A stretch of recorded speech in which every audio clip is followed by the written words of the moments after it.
सांवली बहू। शिल्पा है तो सांवली लेकिन बहुत ही टैलेंटेड। लेकिन कहते हैं ना, शादी के लिए तो लंबी और गोरी होनी चाहिए। शिल्पा, ये रिश्ता भी हाथ से गया। अरे कितनी बार कहा वो गोरी होने वाली क्रीम लगाया कर, लेकिन नहीं, किताब से सर खपाने से फुर्सत मिले तब ना। तू ही क्यों नहीं इसके लिए उपटन तैयार कर देती? शर्मा जी की बेटी का कम रेट में कितना अच्छा रिश्ता हुआ है। इसकी तो उम्र के साथ ही लड़के वालों की डिमांड भी बढ़ी जा रही है। शिल्पा को ये बातें अब बुरी नहीं लगती थी। लगे भी क्यों, बचपन से सुन जो रही थी वो ये सब कुछ। उसके लिए ये तो मात्र एक कान से सुनना और दूसरे कान से निकाल देने वाली बात थी।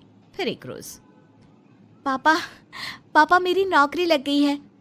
वाह, अच्छा, कहाँ बेटा? न्यूज़ चैनल में पापा, खबरों को लिखना होगा। हाँ, वैसे भी तेरे जैसी सांवली शक्ल की लड़की को कौन पर्दे पर आने देगा, क्यों? चल, 4 पैसे कमाने लायक हुई है तो लड़के वालों को बोल देंगे कि कमाती भी है, फिर शायद कोई कर ले शादी। हाँ सही कह रहे हैं। वैसे बेटा कल शाम को एक लड़का और आने वाला है, उसे भी देख लेना। शिल्पा को इस बार गुस्सा आ जाता है। अच्छे न्यूज़ चैनल में नौकरी लगने की खुशी भी माँ पापा के चेहरे पर नहीं दिखती। अगले रोज ऑफिस से शिल्पा घर आती है तो सामने बैठा होता है हिमांशु। हिमांशु शिल्पा को देखता है तो पहली नज़र में तो वो उसे पसंद नहीं आती, लेकिन फिर भी फॉर्मेलिटी तो करनी थी। हाँ, ओके, तो क्या शौक है तुम्हारे और खाने में क्या क्या बना लेती हो? मुझे पढ़ने लिखने का शौक है, खाना बनाना नहीं आता, बिल्कुल भी नहीं आता। पर फिर भी क्योंकि ये रिवाज है कि बहू को खाना बनाना होता है तो थोड़ा बहुत बना लूँगी, लेकिन उतना ही वक्त किचन को दे पाऊँगी जितने में मेरा काम, मेरी नौकरी सफ़र ना हो। बाकी भूख तो तुमको भी लगती होगी, तो खाना बनाने की जिम्मेदारी दोनों की ही होगी, है ना? शिल्पा बोले जा रही थी। अब तक जिन लड़कियों से हिमांशु मिला था, शिल्पा उन सब से अलग थी। वो ऐसी ही तो लड़की चाहता था। शिल्पा से बात करने के बाद, ठीक है, फिर शादी 2 महीने बाद करेंगे। वो क्या है ना, खाना बनाना भी तो सीखना होगा ना। मुझे मंजूर है। शिल्पा को भी हिमांशु अच्छा लगने लगता है। दोनों की शादी हो जाती है, लेकिन शादी के बाद से ही हिमांशु का परिवार शिल्पा के रंग को लेकर कई बातें बनाता।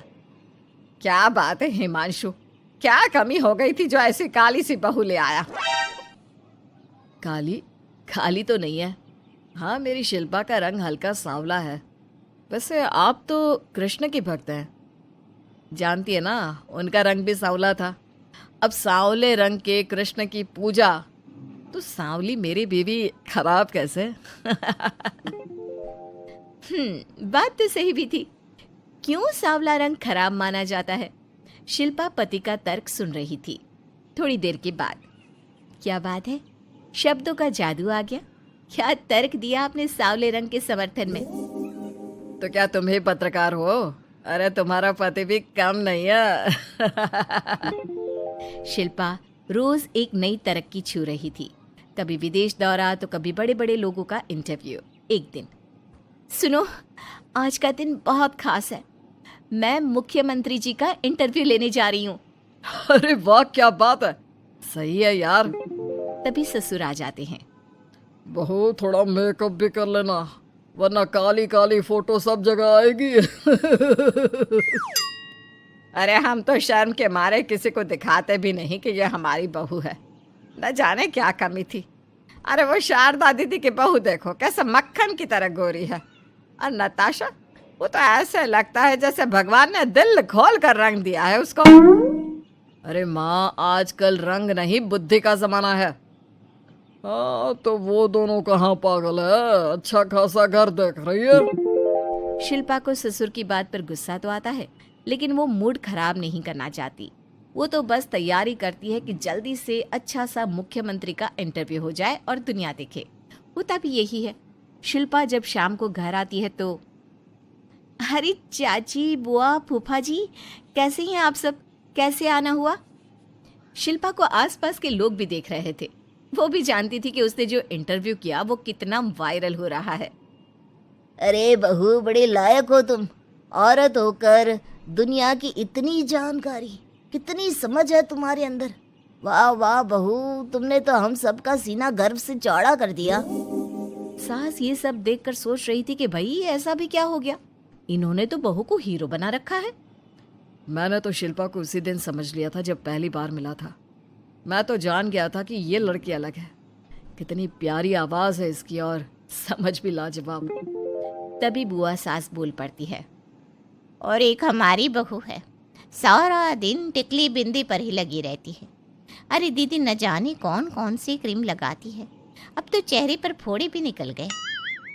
कितनी बार कहा कुछ पढ़ाई आगे करके दुनिया में नाम कमाओ, लेकिन नहीं, बस सारा दिन शीशे के सामने खड़ी रहेगी। कोई बात नहीं फूफा जी, वो भी किसी की पसंद हो सकती है। हम लोगों का क्या, एक काम अच्छा कर दिया तो पूछ लिए गए, नहीं तो जमाना तो गोरी सूरत की ही तारीफ करता है। क्यों माँ जी? हाँ हाँ, वो क्या है ना, मैं ज़रा पानी लेकर आती हूँ, तू बैठ बहू। हाँ हाँ बहू, तू तो बैठ। वो क्या है ना, आज तो तुझसे बहुत सारी बातें करनी है। ये बता, कैसे दिखते हैं मुख्यमंत्री जी सामने से? जैसे टीवी में दिखते हैं वैसे ही दिखते हैं क्या?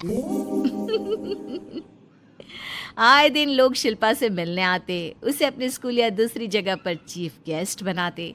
ये सब देखकर पति तो खुश होता, लेकिन सुंदर बहू का सपना सास की आंख से उतर ही नहीं रहा था। फिर एक रोज, शिल्पा, पापा कहाँ है?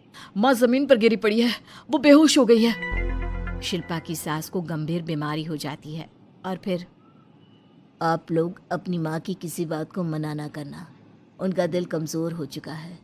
दिल में कोई बात लगेगी तो उनके हार्ट अटैक आने के चांसेस हैं, तो समझ रहे हैं ना। कुछ दिनों में ठीक होकर सास घर आ जाती है और फिर एक दिन, देख बेटा, मैं मरने से पहले एक सुंदर बहू का चेहरा देखना चाहती हूँ। अरे मैं नहीं चाहती कि तू इस काली कलूटी के साथ रहे, छोड़ दे इसे। अरे कल को तेरे बच्चे भी ऐसे काले पीले पैदा होंगे और फिर हमारा खानदान देखने लायक नहीं होगा। शिल्पा सुन रही थी, वो परेशान हो रही थी। वो सोचती है कि एक बार वो अपने पति से बात करके देखेगी। सुनिए ना, मुझे आपसे बात करनी है।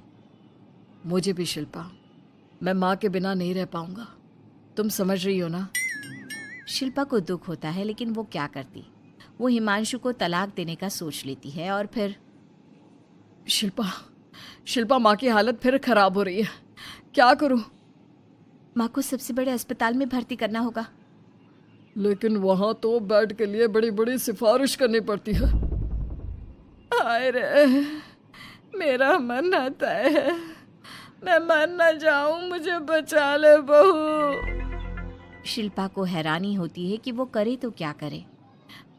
पर माँ जी, मैं कैसे? बेटा, मुख्यमंत्री जी से बात कर ले, उनसे बड़ी सिफारिश किसकी हो सकती है? तू बोलेगी तो शायद तेरी सास की जिंदगी बच जाएगी। शिल्पा सिफारिश से सास को बड़े अस्पताल में भर्ती करवा देती है, जहां लंबे समय बाद सास ठीक होती है। लेकिन इस बीच एक दिन भी शिल्पा उन्हें देखने नहीं जाती। सास जब घर आती है तो एक सुंदर सी लड़की उनका स्वागत करती है। ये कौन है और शिल्पा कहाँ है? मुझे तो मेरी बहू ही चाहिए। माँ, कैसी बात कर रही हो? तुम्ही ने कहा था ना कि शिल्पा काली है और तुम्हें काली बहू नहीं चाहिए। ये रीना है, तुम्हारी बहू। नहीं नहीं, मुझे माफ़ कर दो, मुझे तो मेरी शिल्पा बहू ही चाहिए। उसी के कारण आज मेरी जान बची है। मैं नहीं समझ पाई कि सुंदर शक्ल से ज़्यादा सुंदर दिल और आचरण होना चाहिए। लेकिन अब क्या, अब तो देर हो चुकी थी। हिमांशु भी जानता था कि आत्मसम्मान वाली शिल्पा अब उसकी जिंदगी में वापस नहीं आएगी। अब तो शिल्पा को वे लोग बड़े बड़े चैनल की स्क्रीन पर देखते और अफसोस करते। शिल्पा चाहती तो कभी तुम्हारे लिए सिफारिश नहीं करती। अब तो आसपास के लोग भी घर नहीं आते। लोगों को लगता है कि शिल्पा ने हम लोगों को छोड़ा क्योंकि हम उसके लायक नहीं थे। सही बोल रही है माँ, हम ही तो उसके लायक नहीं थे। शिल्पा जैसी समझदार, पढ़ी लिखी, दुनिया की समझ रखने वाली लड़की को मैंने छोड़ा, सिर्फ आपके कहने पर। अब ये गोरी लड़की आपकी बहू हो सकती है, लेकिन मेरी बीवी कभी नहीं। हिमांशु वहां से चला जाता है।